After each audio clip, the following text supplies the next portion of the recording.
किसी के हाथों की मेहंदी नहीं छूटी थी। कोई नई नवेली दुल्हन वहां पर अपने हनीमून के लिए अपने पति के साथ सैर सपाटे के लिए गई थी।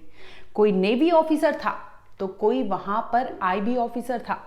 ये सभी सैलानी थे, वहां पर घूमने गए थे। लेकिन इसी दरमियान वहां पर कुछ लोग आते हैं जो इन्हें घायल कर इस कदर वहां पर छोड़ देते हैं कि लोगों की जो जत्था होती है वहां से निकलती है, खुद को बचाने की कोशिश करती है।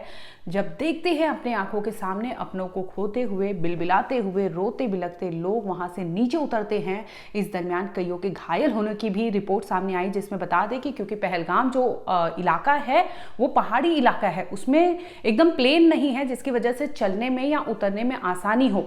एक ऐसे जगह को टेररिस्ट ने चुना जहां पर इस तरह से इतने बड़े वारदात को अंजाम दिया। उन झाड़ियों में, उन जंगलों में वो बाकायदा राइफल AK-47 लिए छिपे हुए थे, जहां पर उनका निशाना साफ था और टारगेट एकदम क्लीन था कि उन्हें किसे चुनना है। जिसके बाद इस तरह से खौफनाक वारदात सामने आता है। यहाँ पर अटैक हुआ आतंकवादियों का, हम लोग बाल बचे हैं, मगर परमात्मा रक्षा करेगा।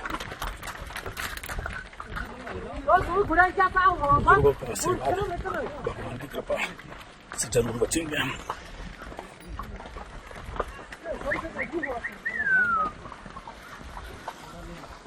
स्वागत है आपका, आप देख रहे हैं क्राइम तक। मैं हूं अश्विनी सिंह। जिस तरह से कश्मीर को भारत का ताज माना जाता है, ठीक उसी तरह पहलगाम को कश्मीर के लिए ताज माना जाता है। पहलगाम से खबर सामने आई जिसने पूरे भारत को हिलाकर रख दिया है। वहां पर जितनी गोलियां दागी गई है, मानो हर एक भारतीय के सीने में वो गोलियां महसूस की जा रही है। इस हत्याकांड में आपको बता दें कि वहां पर गोलीबारी हुई थी, जिसमें कई सिविलियंस के मारे जाने की खबर सामने आती है। आखिर इस तरह से हमलावर यानी आतंकियों ने इतने जो सैलानी हैं उनको टारगेट क्यों किया गया था, और आखिर ये टारगेट किलिंग सिर्फ और सिर्फ पहलगाम के उन वादियों में क्यों किया गया, जिस वक्त वहां पर आपको बता दें कि जो वादी है वहां की, पहलगाम यानी वो जो वहां की घाटी है, वहां के जो टेरेन की बात करें तो वहां भी वो इतना डिफिकल्ट टेरेन है, उसमें नॉर्मल आपको जाने के लिए समय लगता है। और ऐसे में झाड़ियों जंगलों के पीछे दुबके हुए वो लोग, हथियारबंद लोग बाहर निकलते हैं। दिन दहाड़े यानी 2:30 से 3 बजे की बात बताई जा रही है, कल यानी 22 अप्रैल की, जहां पर कुछ घुड़सवारी कर रहे थे लोग, कुछ वहां पर टूरिस्ट थे जो वहां पर आनंद ले रहे थे। इसी दरमियान कुछ लोग हथियार लिए यानी हाथों में राइफल लिए, AK-47 जैसे हथियार लिए वहां पर आते हैं। कुछ लोगों से कुछ पूछताछ करते हैं, इसके बाद दनादन गोलियां बरसा देते हैं, जिसमें बताया ये जा रहा है कि खबर है 25 से ज़्यादा लोगों के मरने की, लेकिन अभी तक आधिकारिक पुष्टि नहीं हुई है कि मरने की संख्या कितनी हुई है। कुछ गंभीर है जिनका इलाज अभी भी अस्पताल में चल रहा है। इस वीडियो में बात करेंगे कि आखिर टारगेट किलिंग होता क्या है, और पहलगाम जो अमरनाथ यात्रा के लिए एक इतना इंपॉर्टेंट स्पॉट है, वहां पर इस तरह से इतने बड़े वारदात को अंजाम देना, आप सोचिए कि कितने खौफनाक कांड को कितने पहले से तैयारियां की गई होंगी, जिसके बाद इस तरह से इस वारदात को अंजाम दिया गया था। आइए आपको एक लेमैन के लैंग्वेज में समझाते हैं कि आखिर टारगेट किलिंग होता क्या है। आपने देखा होगा कि कश्मीर के पहलगाम से जब रिपोर्ट सामने आई, जिसमें कहा जा रहा है कि चुनिंदे लोगों को वहां पर चुना गया था, जिसके बाद उन्हें गोलियों से भूनकर मौत के घाट उतारा गया था।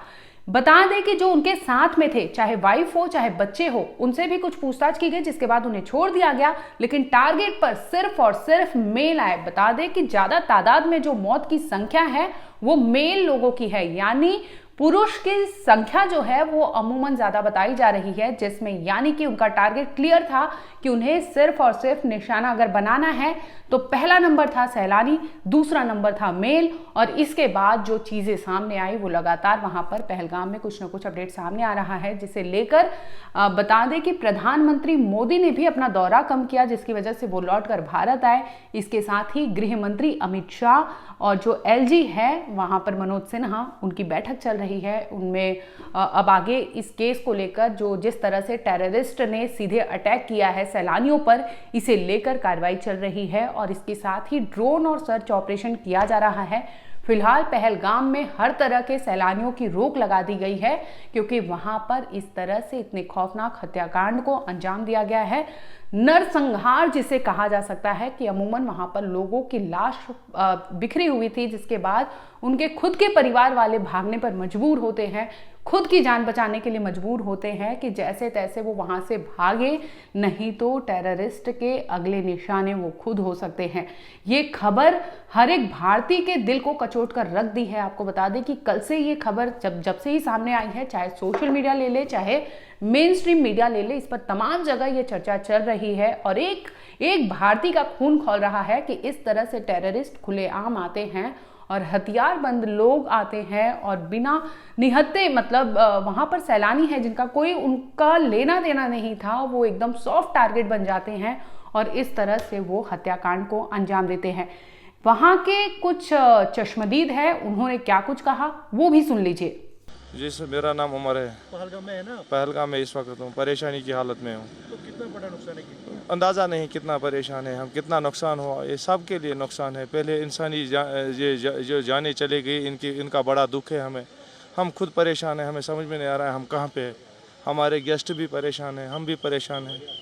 हाँ, तो गलत हुआ, ऐसा नहीं होना चाहिए था। गलत हुआ, बहुत गलत हुआ, ऐसा नहीं होना चाहिए। बहुत बड़ा नुकसान हुआ सर, बहुत परेशानी है, काम भी हमारा चला गया, पूरा हमारी बर्बादी हो चुकी है सर। इसकी वजह से पूरा ख़त्म हो चुका, हमारी रोज़ी भी ख़त्म हो चुकी है सर। बस ये कहना चाहते हैं हमारे कुछ इंसाफ हो जाए। ऐसा नहीं होना चाहिए, बस ऐसा नहीं होना चाहिए। फिलहाल इस वीडियो में आपको बता दें कि पहलगाम में जिस तरह से आतंकियों ने अटैक किया था सैलानियों पर, उसे लेकर लगातार सर्च ऑपरेशन जारी है कि वहां पर जितने भी आतंकवादी हैं, क्योंकि जो टेरेन है वहां का बहुत डिफिकल्ट बताया जा रहा है, विदाउट वॉकिंग विदाउट पोनी, यानी खच्चर की मदद के बिना आप वहां पर पहुंच नहीं सकते। तो ऐसे में अंदेशा ये लगाया जा रहा है कि वो जो लोग थे, टेररिस्ट थे, वो वहां पर कितने दिन से छिपे थे और इस तरह से इतनी बड़ी खौफनाक कांड को अंजाम देते हैं और इसके बाद वो वापस लौट जाते हैं, छिप जाते हैं, जिनका कोई अता पता नहीं चलता। फिलहाल भारतीय सेना सर्च ऑपरेशन कर रही है। इसके साथ ही इस वीडियो में आगे अपडेट अभी तक आ रहे हैं, जो भी अपडेट होगा हम आगे जरूर लाएंगे।